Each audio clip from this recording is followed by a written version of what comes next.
Devapiran பேர்வளம் கிளர்ந்தன்று bachelor இன்று புனையிழைகள் அணிவும் ஆடையுடையும் புதுக்கணிப்பும் நினையும் நேர்மையதென்று இவற்றிதிரென்று நினைத்த பூக்கால் சுனையினல் தடல் தாமரை மலரும் தன் திருப்புலியோர் முனைவன் மூலகாழியே அப்பன் திருவருள் மூழ்கினளே. ஆரோபாசனம். திருவருள் மூழ்கினை மூழ்கிகளும் செழுநேர் நிறக்கண்ண பிரான் திருவருள்களும் சேரந்தமைக்கு அடையாளம் திருந்தவுளா திருவருள் அருணாள் அவன் சென்ன சேர்த்தன் திருப்புலியோர் திருவருள் கமுகுவன் பழத்தது మెల్లియల్ సెవిదలే. పదార్థం నేను చెప్పుకున్నాం కానీ ఒకసారి. తిరువరుళ్ అంటే అత్యద్భుతమైన నిర్హేతుకమైనటువంటి కృపచేత అందరూ అంగీకరించేలాగా అందరినీ అవన్ ఆ సర్వేశ్వరుడు సెన్ను సేర్ వెళ్ళి చేరాడు. ఎక్కడికి? తన్ తిరుపులియోర్ చల్లనైనటువంటి తిరుపులియూరు దివ్య దేశానికి మన్ని కటాక్షించడానికి చల్లగా చూడడానికి వచ్చాడు స్వామి. తిరువరుళ్ ఆయన దయచేత కముగు వన్న వళత్తదు. అక్కడ పోక చెట్లని ఎంత అందంగా ఉన్నాయంటే మెల్లియల్ సెమ్ ఇదళ్ సెళు నీరు. ఇది స్వామి యొక్క వర్ణన. ఎర్రటి పెదవి, నీల జలంలాగా ఉండేటువంటి సముద్రకాంతి కలిగిన కన్నపిరాను కృష్ణుడు. ఆయన యొక్క తిరువరుళ్, ఆయన అనుగ్రహం చేత వైగలం మూழ்గి అంటే ప్రతిరోజు అందులో మునిగిపోతోంది. ఆ రూపాన్ని తలుచుకునేటప్పటికే పారవస్యం కలుగుతోంది. తిరువరుళం సేరందమైక్ ఆయన అంగీకారాన్ని పొందిన దానికి అడయ్యాడు, ఆయనతో కలిసిందండి అనడానికి గుర్తులు తిరుందవుళ స్పష్టంగా కనిపిస్తున్నాయి. ఆళ్వారి నాయకి ఈ స్వామితో ఆనందానుభవం చెందిన ఇది ఆయన్ని చూస్తే, ఆళ్వారి నాయకుని చూస్తేనే, ఆమెను చూస్తేనే మనకి తెలిసిపోతుంది అనేటువంటి దాన్ని ఇక్కడ చెప్తున్నారు. 6వ పార్ట్ వ్యాఖ్యానం 207వ పేజీలో చివరకు ఉంది చూడండి. ఐశ్వర్యమే పోరుమో ఉదాహరణగా వేండావోయన్నా. ఏమండి, ఐశ్వర్యం ఒక్కటి ఉంటే సరిపోతుందా? ఐశ్వర్యం ఉన్నదానికి తగినట్లుగా ఔదార్యం ఉండద్దా? చెప్పాం కదండి. ఈ వ్యాఖ్యానంలో అడుగడుగునా మనకి సందేశాన్ని ఇస్తున్నారు. ఏమిటి సందేశం? డబ్బు ఉండగానే సరికాదు, ఆ డబ్బుని ఇతరులకి ఇచ్చేటువంటి ఉదార గుణం ఉండాలి, దయాగుణము ఉండాలి. మనందరం నేర్చుకోవలసినది ఔదార్య గుణము. ఎందువల్ల అని అంటే, మనకి ఇతరులకి పెట్టిందే మన వెంట వస్తుంది తప్ప ఏది మన వెంట రాదు అనేది శాశ్వతమైన సత్యం. కాబట్టి అవనుడయ్య ఔదార్య గుణத்திலே அகப்பட்டு సంశ్లేషితమై కడై అడయ్యాళం వ్యక్తమాగ ఉండు ఎంగిరార్. ఈవిడ లక్షణాలు చూస్తే ఆవిడ ఔదార్యంతో ఈవిడ మునిగిపోయింది అని అడయ్యాళం. ఆ గుర్తులు, ఆ చిహ్నాలన్నీ కూడా మనకి చాలా చక్కగా తెలుస్తున్నాయి అని అంటున్నారు. అంటే ఔదార్య గుణాన్ని ఈ పాసురంలో మనకి చెప్తున్నారు. ఎలాగా? నెక్స్ట్ పేజీ 208వ పేజీ. వైగులం తిరువరుళ్ మూழ்గి అనేక కాలం అవన్ ప్రసాదத்திலே అవగాహిత్. ప్రతి దినము కూడా ఆయన అనుగ్రహంలో మునిగి ఉందేమో ఈవిడ. నాం కన్నత్తై ఉరియం ఇత్తనై ఇరే. అది మేము చూసింది మాత్రమే తెలుసుకుంటున్నాం. చూస్తేనే ఆవిడలో ఉండేటువంటి ఔదార్యం తెలిసేంతలా ఉంది ఆళ్వారి నాయకి. கண்ணத்தை அறியும் இத்தனை இரே எதிர் சூழல் புக்கிப்படி பரிமாறி திரிగరదత్తனை కాలముండు అరిందోమే. అంటే ఇలా ఎంతకాలంగా ఆయన అనుగ్రహంలో ఈవిడ మునిగి ఉంది అన్న విషయాన్ని దగ్గరగా ఉండి సౌందర్య సౌలభ్యాదులను చూపించి ఆయన ఈవిడ్ని ఎలా వశం చేసుకున్నాడో మనం తెలుసుకోవాలి. సెజునీరు నిరక్కండ పిరాన్ సౌందర్య సౌలభ్యంగళై కాట్టి ఆయన ఏం చేశాడు, తన సౌందర్యాన్ని సౌలభ్యాన్ని ఆళ్వార్నాయికి చూపించి కాను ఇవళై ఇప్పటి అగప్పడుతిత్తు ఇలా ఈ విణ్ణి వశపరుచుకున్నాడు. చూసేటప్పటికి పారవస్యం కలిగింది, పరవశించిపోతుంది అనమాట. అంటే ఇంకా ఆవిడ చేతిలో ఏదీ లేదు, ఆ దర్శనంతో అంత మార్పు వచ్చేస్తుంది. తిరువరుள்గళం సేరందమైకు అవనుடைய ప్రసాదమెల్లాం ఇవ్వాశ్రయం ఉన్నెలం వందు సేరందమైకు అంటే ఆయన యొక్క అనుగ్రహం చేత ఆవిడ ఉపకరించాలి అని ఆ స్వామి వెళ్ళి చేరి ఉన్న తిరుపలియూరండి. అది అడయ్యాళన్ తిరుందవుళ అవన్ విషయీకారం పెత్తమైక్క అళయాళం వ్యక్తమాగవుళ. ఆయన యొక్క అంటే ఆయన ఇవన్నీ స్వీకరించాడు అన్న విషయం చూస్తే తెలిసిపోతోందండి. ఆవిడ ఆనందంలో తెలిసిపోతోందండి, ఆవిడ గుర్తుల్లో తెలిసిపోతోందండి. నీ ఇదిన్ కొండరిందాయన్న నీకెలా తెలిసింది? తిరువారు అళరుళాల్ గుణాగుణ నిరూపణం పండాదే విషీకరెక్కయ్యాగర సభావక్తై ఉపకరిక్కై కాగా. అంటే ఆ గుణాగుణాలను గురించి అక్కడ దాకా కూడా అక్కర్లేదు, చూస్తేనే తెలిసిపోయేటువంటి స్వభావం ఏమిటి?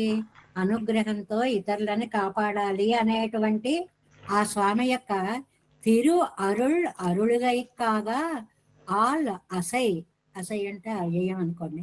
అవన్ సెన్నిత్యాది కలంగా పెరునగరం కలవిరుక్కరయ్యా ఇరుక్కవన్రో అవన్ ఇంగు వందు సన్నిహితనాయిత్. ఇక్కడికి ఎందుకు వచ్చాడండి? తన దయాగుణాన్ని చూపించాలనే కదా. తిరువరుట్కముగు ఎందు శిలవుండు. ఈ కముగు అంటే కోక చెట్లు అన్నమాట. కోక చెట్లలాగా ఆ నిండుగా ఉన్నటువంటి అనుగ్రహం పళ్ళనిచ్చినట్లుగాని ఒక అర్థం. అంతేకాకుండా పెరియ పిరాటియారు సర్వేశ్వరనమాగా కటాక్షిక అత్తాల్ వళరువన శిల. కొంతమంది ఏమంటారు అంటే ఆ ఎదురు వాళ్ళ గుణాగుణాలు పట్టించుకోకుండా అనుగ్రహించడమే ఈయన స్వభావం అండి. ఆ అనుగ్రహం అంతా వచ్చి నాయక పైన చేరిపోయిందండి. అందుకోసమే ఈయన పరంపదాన్ని వీడి ఈ తిరుపులియూరు వచ్చాడండి. అందువల్ల ఈవిడ అనుగ్రహం పొందిన ఆవిడిగా మాకు తెలుస్తోంది. అదరుడయ్యా అழகிய పഴం బోలేయిరా నిండదు. అందుకే ఆవిడ పండిన పండులాగా మెరిసిపోతోంది.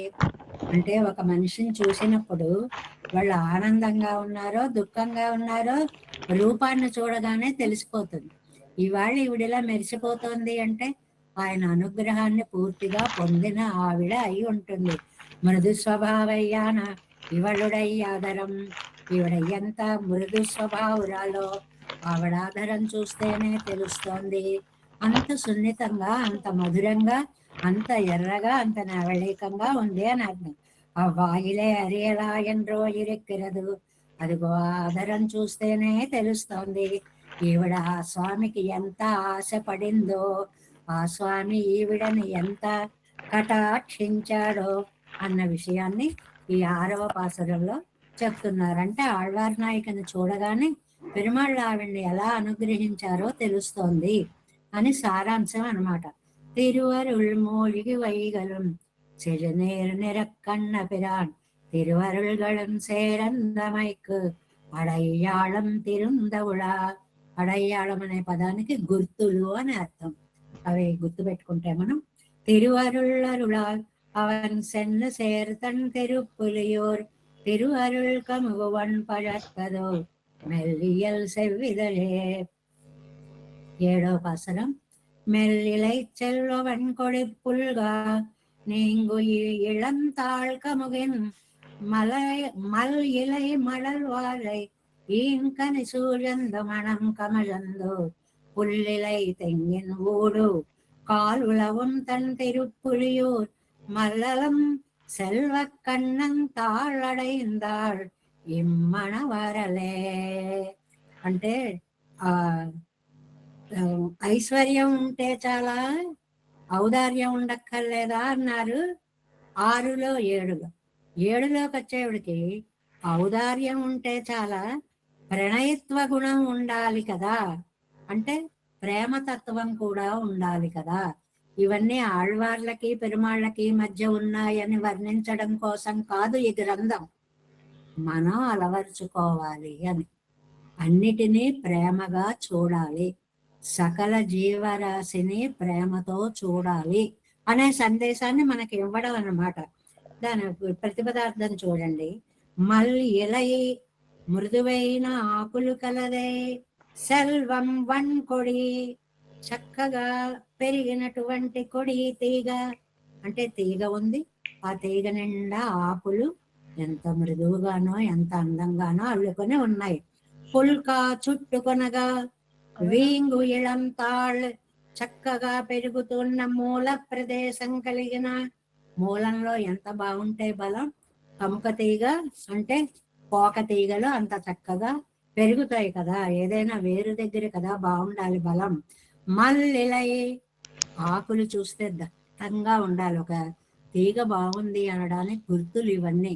చక్కగా నిండా తీగ నిండా ఆకులున్నాయి. మడల్, మంచి కాండం ఉంది.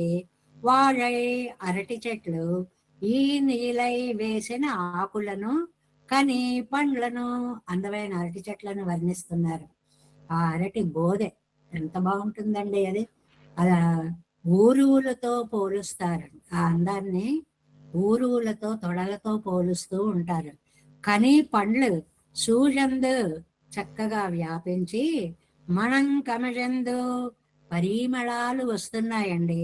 పుల్ తెంగినోడు, కొబ్బరి చెట్ల నడుమ కాలువలవం, గాలి సంచరిస్తూ తన్ తిరుపులియూరులో ఉన్న మల్లలం కണ്ണన్, గొప్ప సంపద కలిగిన కృష్ణుని యొక్క తాళ్ ఇమ్మడవరల్, ఈ బాలిక ఆ పాదాలని పొందింది. అంటే తిరుపులియూరు ఎంత అందంగా ఉందో పూర్వార్థంలో వర్ణించారు. సుందరమైన పోక చెట్లు, పోక చెట్లను అల్లుకుని ఉన్న తీగలు, తీగలు కనిపించకుండా నిండా ఉన్న ఆకులు, దాంట్లో కొబ్బరి చెట్లను ఒకదానితో ఒకటి కలుసుకుని, అంటే ఆ చెట్లు అంత దగ్గరగా పై భాగాలు కలిస్తే, మనం చూడండి ఒక్కొక్క వైపు ఊరు వెడుతూ ఉంటే ఈ రోడ్డుకి ఇటువైపు ఉన్న చెట్లు అటువైపు ఉన్న చెట్లు రెండూ కలుసుకుని ఓ పందిరి వేసినట్లుగా రోడ్డు అంతా కనిపిస్తూ ఉంటుంది. కొన్ని ఊళ్ళు చాలా నూజివీడి వైపు వెడుతూ ఉంటే చాలా అందంగా కనిపిస్తూ ఉంటాయి ఈ అందాలన్నీ కూడా. అలాంటి చెట్లు అలాంటి తోటల్లో ప్రవేశించి అక్కడ ఉండేటువంటి పరిమళాన్ని తీసుకున్న వాయువు, ఆ వాయువుతో నిండి ఉన్న తిరుపులియూరులో వేంచేసి ఉన్న ఆ స్వామి పాదాల మీద ఈవిడ భ్రమ మోహపడింది. అంటే స్వామిని ఈవిడ కోరింది అని చెప్పడం ముఖ్యార్థం. ఎక్కడ స్వామి, ఆకాంక్షా పద్ధతిని చెప్పేవారు చిన్నప్పుడు. ప్రశ్నలు వేసుకుంటూ ఉంటే సమాధానాలు చెప్పుకుంటూ చెప్పే పాఠం. ఎక్కడ స్వామి, తిరుపులియూరులో స్వామి. ఆ తిరుపులియూరు ఎలా ఉంది, పరిమళ భరితంగా ఉంది. ఆ పరిమళాలు ఎక్కడి నుంచి వచ్చాయి, తోటలలో గాలి రావడం వల్ల పరిమళము వచ్చింది. ఆ తోటలు ఎలా ఉన్నాయి, కొబ్బరి చెట్లతో పోక చెట్లతో చక్కగా నిండి ఉన్నాయి. ఇలాగా ప్రాకృతికమైనటువంటి శోభని నమ్మాళ్ళవార్లు చాలా అందంగా ఇక్కడ వర్ణించారు అంటున్నారనమాట. వ్యాఖ్యానంలోకి వెళదాం. ఏజాం పాట్ కేవలం ఉదాహరణగా పోరాదే, కేవలము ఔదార్యం ఒక్కటే ఉంటే చాలదండి, ప్రణయత్వ గుణం ఉండాగ వేణుమేయన్న, ప్రేమ కూడా ఉండాలి, ప్రేమతత్వం అనేటువంటిది ఉండాలి. ఆ ఊరి స్థావరంగళం కూడా, ఆ ఊరిలో ఉండేటువంటి స్థావరాలు కూడా స్థిరంగా ఉండేవి. చెట్లు అవి కూడా కదిలేవి, జంగమాలు అంటే కదిలేవి, స్థావరాలు అంటే స్థిరంగా ఉండేవి. ఈ ప్రణయత్వ గుణాన్ని అవి కూడా అలవర్చుకున్నాయిటండి. ఆశ్రయం అంబడే అనరో అవనుడయ్య ప్రణయత్వ గుణం ఇరుందపడి ఎంగిర అన్నట్లుగా ఉన్నాయి ఆ చెట్లు. ఏమిటంత ఔదార్యం, అంత ఔదార్యంగా పళ్ళనిస్తున్నాయి, వాటి పరిమళాలని కూడా ఇస్తున్నాయి. నిజంగా పరోపకారం అనే మాట చెప్పినప్పుడు చిన్నప్పటి నుంచి మనకు ఒక పద్యం నేర్పిస్తారు. ఏమిటండి? ఇతరులకి ఇవ్వడం కోసమే తప్ప అవేవి కోరవు. తరువులు అతిరస ఫలభార గురుతగాంచు. ఎంత పళ్ళుంటే అంత వంగి వంగి వంగి ఉంటాయి. వాటిలోంచే మనకు ఆధునికంగా కూడా మన కవులు కూడా ఎంత అందంగా చెప్పారండి. మౌనంగానే ఎదగమని మొక్క చెప్పింది అనేటువంటిది. అంటే ఏమాత్రం అహంకారం అనేది లేకుండా, నేను పళ్ళిస్తున్నాననే అహంకారం లేకుండా ఆ ఔదార్య గుణం కలిగి ఉండాలి. ఇది అక్కడున్న స్థావరాలకి కూడా వచ్చేసింది. మెల్లిలై ఇత్యాది, మెల్లిలై మృదు స్వభావమాన ఇలయ్యై ఉడైతాయ్. ఆకులుట ఎంత మృదువుగా ఉంటాయో అండి. మామూలుగా మనం ఒక బాదం చెట్టుని చూసామనుకోండి, కొత్తగా బాదం చెట్టు పాతాకులు రాల్చేసి కొత్త ఆకులు వస్తుంటాయి చూడండి. అప్పుడు ఆ ఎరుపుదనం ఒక వెల్వెట్ లాగా ఉండి కన్నయ్య పాదాల్లా కనిపిస్తూ ఉంటుంది. ఎంత అందంగా ఉంటాయండి, ఎంత మృదువుగా, ఎంత బాగుంటాయో. అది ఆ శ్రద్ధయుడైతాయిరెక్క వన్ కొడి కొడి వన్ కొడియుండు ఉదారమాన కొడి, చాలా ఉదారమైనటువంటి తీగలతోటి అది ఉంది. ఉదారమైన తీగ చుట్టుకొనగా తన్ భర్తావాన కమువుకు తెన్నుడంబై ముత్తు గట్టగా కొడుకుంబోలే. ఏమే పోలిక ఇచ్చారో చూడండి. ఇది లోకల్లో కవులందరూ చేసే వర్ణన. తీగలు వెళ్ళి చెట్లని చుట్టుకుని అల్లుకొని పోతాయండి. విడదీయడం చాలా కష్టంగా అల్లుకుపోతాయి. అది ఎలా చెప్తున్నారంటే, భర్త ఏమో పోక చెట్టు, భార్య ఏమో తీగ. ఈ భార్య అనే తీగ భర్త అనే పోక చెట్టుకి మృదువైన ఆకులతోటి చుట్టుకుపోయి కౌగిలించుకుంటోందా అన్నట్లు ఉంది అని. ప్రకృతిలో రామణీయకత్వాన్ని దర్శించడం అన్నమాట. అందమైన వర్ణన. ఇంగళందా తాళగ ముగిన్ కొలి తరువ అళరా నిన్ను ஒரு காலைக்கு ஒரு காலிழగా నిన్నుళ్ళ తాళయుడయ్యా కముగు.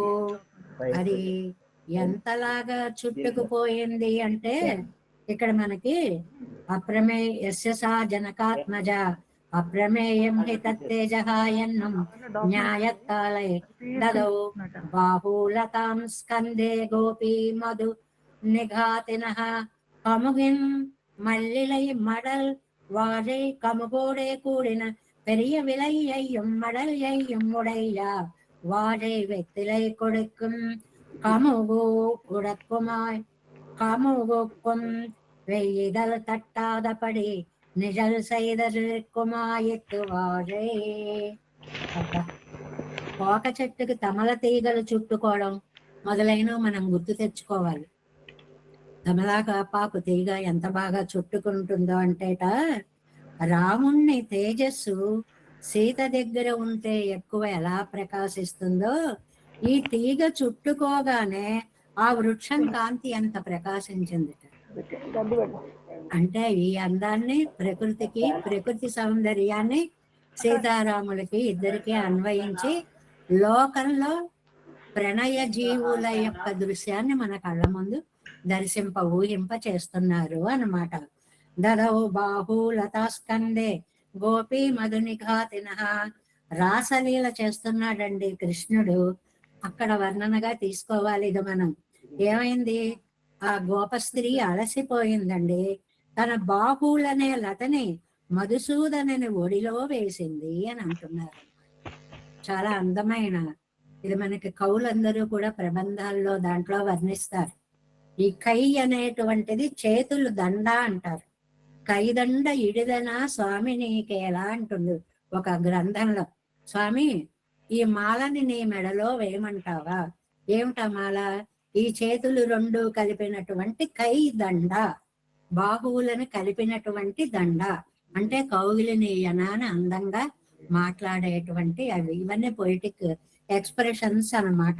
అన్నట్లుగా దదౌ బాహు లతాస్కందే గోపీ మధునిగాతిన, రాసలీలలో అలసిపోయినటువంటి స్త్రీ మధుసూదనుని ఒడిలో తన బాహుదండని వేసినట్లుగా ఈ పోక వృక్షాన్ని ఈ తీగ ఆశ్రయించి విశ్రాంతి తీసుకుంటోంది.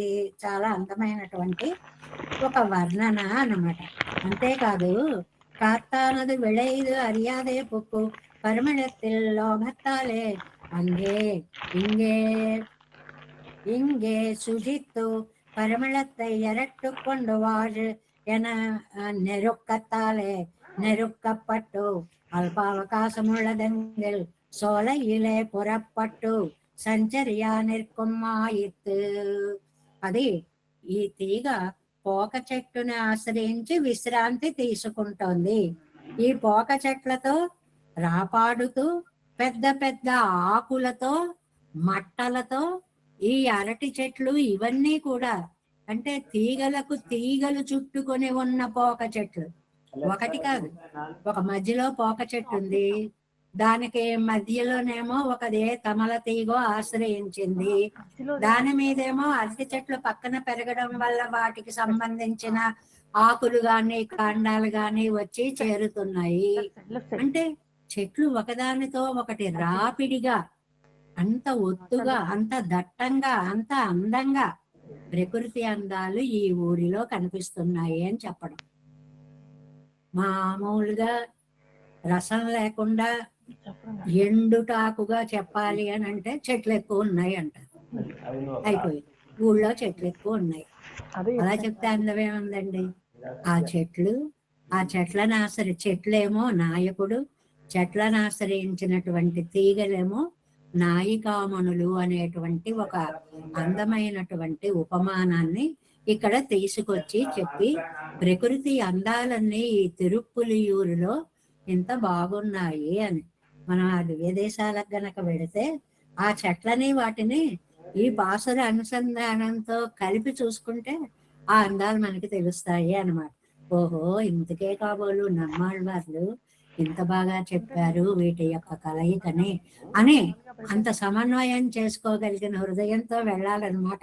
దివ్యదేశాలు ఏదో చూసొచ్చామంటే కాదండి, చూసిన దాన్ని ఇలా సమన్వయించుకోవాలి అని సరదాగా చెప్పుకోవడం అంతే. పురప్పట్టు నిర్కుమాయతు పుల్లిలై పులప్పట్ట ఇలై పుల్లు ఇలై. ఇలై అంటే ఆకులు, పెద్ద పెద్ద ఆకులు, ఆకులతో మట్టలతో తీగలకు తీగలు చుట్టుకుని ఉన్న పోక చెట్లు, అరటి చెట్లు ఎంత అందంగా ఉన్నాయి. అన్యోన్యం తజువప్పట్ట ఇలయ్యం ఉడయ్యదు ఎన్నుదల్, ఒకదాని నుంచి ఒకదానిని విడదీయలేనంత. ఇది దీనిని, ఈ విడదీయలేని తనాన్ని రాసక్రీడలో కృష్ణుడితో గోపికలు కూడిన దానితో పోల్చారండి. గోపికలనే తీగలు కృష్ణుడనే పోక చెట్టుని ఎంత దట్టంగా అల్లుకున్నాయో బాహులతలతోటి. ఆ మాటని ఇక్కడ చెప్పారు. కింద అక్కడక్కడ శ్లోకాలు చెప్తుంటారు, అవి ఎక్కడవో నోట్ చేసుకోవాలని ఉంటుందండి అని అడుగుతూ ఉంటారు మన లతాకుమారి గారు లాంటి వాళ్ళందరూ కూడా. అది కింద వ్యాఖ్యానాల్లో ఇస్తూ ఉంటారన్నమాట. పరివృత్తి శ్రమేణైకాచలద్వలయ వలయశాలిని దదౌ బాహులతాం స్కంధే గోపి మధునిఘాతిన ఇది పంచమే అంశే రాసక్రీడాయాం. రాసక్రీడని విష్ణు పురాణంలో వర్ణిస్తున్నప్పుడు చెప్పినటువంటిది. ప్రకృతిలో ప్రణయాన్ని దర్శింపచేశారు అని అర్థం. ప్రకృతి ఏమిటి? ఒక చెట్టు, ఒక తీగ. ప్రణయం ఏంటి? ఒక నాయకుడు, ఒక నాయిక. ఈ నాయిక అనేటువంటి తీగ నాయకుడు అనేటువంటి చెట్టుని ఆకులు అనేటువంటి అందమైన స్పర్శతోటి అల్లుకుని పోయింది అని ఇక్కడ చెప్పడము అని అన్నమాట. ఎన్నుదల్ నెక్స్ట్ పేజ్ వ్యాఖ్యానంలో వారి ఇలయ్యోడే తజువిన ఇలయ్యుడయదు ఎంగున్నదల్. అది అందమైనటువంటి ఆకులతో, కాడలతో, కాండాలతో, మట్టలతో అంత అందంగా ఉంది. సోలై నెరుక్కత్తాలే, ఏమండి, 1, 2 కాదు, నెరుక్కత్తాలే. ఎన్ని తోటలో అబ్బబ్బబ్బా! నిజంగా అరటి చెట్లు అలా దట్టంగా చూస్తూ ఉంటే, మనం పల్లెటూర్లకు వెళ్ళినప్పుడు చూడండి, ఆ మధ్యలో తమలపాకుల తీగలు, ఆ మధ్యలోంచి నడిచి వెళుతూ ఉంటాం చూడండి, ఒక దివ్యానందం కలుగుతూ ఉంది. నైగడ్డపాలెం ఆశ్రమంలోకి మనం అక్కడ ఆ ఊరేడు తెనాల్లో దిగి ఆశ్రమంకి గనక నడిచే దారిలో మనం గనక వెడితే ఈ అందాలు కనువిందు చేస్తూ ఉంటాయండి. చాలా అందంగా కనిపిస్తూ ఉంటాయి ఈ తమలపాకుల తోటలు. ఇంకా నిమ్మ తోటలు అయితేనండి పళ్ళు రాలిపోయి ఆ నిమ్మరసాలు పరిమళాలు వస్తూ ఉంటాయి. ఇవి నిజంగా మనకి దర్శనీయ దృశ్యాలు, అందమైనటువంటి దృశ్యాలు. సోలైన రుక్కత్తాలే, ఏదో ఒక చెట్టు ఉంటే ఇంత అందం రాదు. సాంద్రంగా ఉన్న తోటలు, దట్టంగా ఉన్న తోటలు, ఎక్కువగా మనకి ఇళ్లలో పెద్ద స్థలం ఉన్న వాళ్ళకి అనుభవంలో ఉంటుంది. ఒక్క నిమ్మ చెట్టు ఉంటేనే 100 పళ్ళు రాలిపోతూ ఉంటాయి కదండి. ఒక్క నేరేడు పండు ఉంటేనే, చెట్టు ఉంటేనే కిందంతా రాలిపోయి రసమయంగా అవుతూ ఉంటాయి. అలాంటిది అదే ఎక్కువ చెట్లు ఎక్కువ తోట అనుకోండి. నేరితాను విలయ్యన్నదల్ మల్లలం సెల్వ కண்ணన్ నిరవధికమాయ్ అజుగిదాన సంపత్తయ్యుడయ్య కృష్ణన్. అలాంటి గొప్ప సంపద కలిగినటువంటి కృష్ణుడు, ఆ కృష్ణుడు ఏం చేసి ఉన్నటువంటి ఊరు. మరి ఊళ్ళో ఒక చెట్లు ఒక తోట, మనకి ఇళ్ళున్నాయి అనుకోండి, మనం ఉండడమే అపురూపమైనటువంటి ఇళ్ళుగా ఉండేది కాదు. మనం ఉండి విశాలమైన దొడ్డి ఉండి, దొడ్డి నిండా చెట్లుండి, చెట్ల నిండా పళ్ళు, కాయలు, ఆకులు, పువ్వులు, అబ్బబ్బా ఎంత బాగుంటుందండి ఆ ఇల్లు. అలాంటి సంపద కలిగినటువంటి శ్రీకృష్ణుడు ఉన్నాయే, ఆయనకి தாளடைந்தாள் பிரணயத்துவ குணத்துக்கு தோத்து திருவடிகளை పత్తినాள். ఆ ప్రణయత్వానికి వశపడి ఆయన యొక్క పాదాలని ఆశ్రయించింది. నాయక ఇమ్మడవరల్ ఈ బాలిక మున్బెనకు భవ్యయ్యాయి పొంద ఇవൾക്ക് మేక్క వండాదపడియానాళ్ళు. ఒకప్పుడు నాకు లొంగి ఉండేదనుకున్నానండి, కానీ ఇప్పుడు నా దరిదాపుల్లో కూడా లేకుండా స్వామి యొక్క పాదాలని ఆశ్రయించి ఉంది. అంటే ఈవిడ తిరుపులియూరు స్వామికి పరవశురాలై సేవ చేస్తోంది, ఆస్వాదిస్తోంది అనేటువంటి మాటని ఈ 7వ ఇదంతా చూడండి, చెప్పకుండానే తిరుపులియూరు యొక్క గ్రామీణ సౌందర్యాన్ని వర్ణించడం. కాపీ లేదు, పైకేమో చెట్లు లతలు అన్నట్లుగా, లోపలేమో కృష్ణుడు గోపికలు అన్నట్లుగా, ఇంకా లోపలికి వెడితే జీవాత్మ పరమాత్మ తత్వాలు అలా ఒకదాన్ని ఒకటి ఆశ్రయించుకొని ఉండడము అనేటువంటి అద్భుతమైన భావనని మనకి ఈ పాసురాలు, వీటి వ్యాఖ్యానాల ద్వారా నమ్మాళ్ళవారు నంబిళ్ళైలు మనకు అనుగ్రహిస్తున్నారు అనేటువంటిది. 7 మెల్ இதை செல்வவன் கொடுப்புகள் இளந்தாழ்கமுகன் மல்லிலை மடல்வாழை ஈன்கண் சூழந்த மணங்கமிழந்து புல்லிலை தெங்கின் ஊடு காலுலவும் தன் திருப்புலியோர் மல்லலம் செல்வ கண்ணன் தாளடைந்தார் இம்மடவரலே விதேய பாலிகா. 8 மடவரலன்னை மேற்கட்டு என் சொல்லுகேன் மல்லை செல்வ மடமொழி மறைவானர் வேள்வியுள் நெய் அகழ்வான் புகை போய் கிடவி சும்பில மரர் நாட்டை மறைக்கும் தன் திருப்புலியோர் பட அரவணையான் தான் நாமமல்லார் பரவாள் இவளே, పరవాళ్ ఇవళే, వరవాళ్ ఇంకో మాటని చెప్పదు. ఇవళ్ళ ఈవిడ ఏం చెప్తుందండి?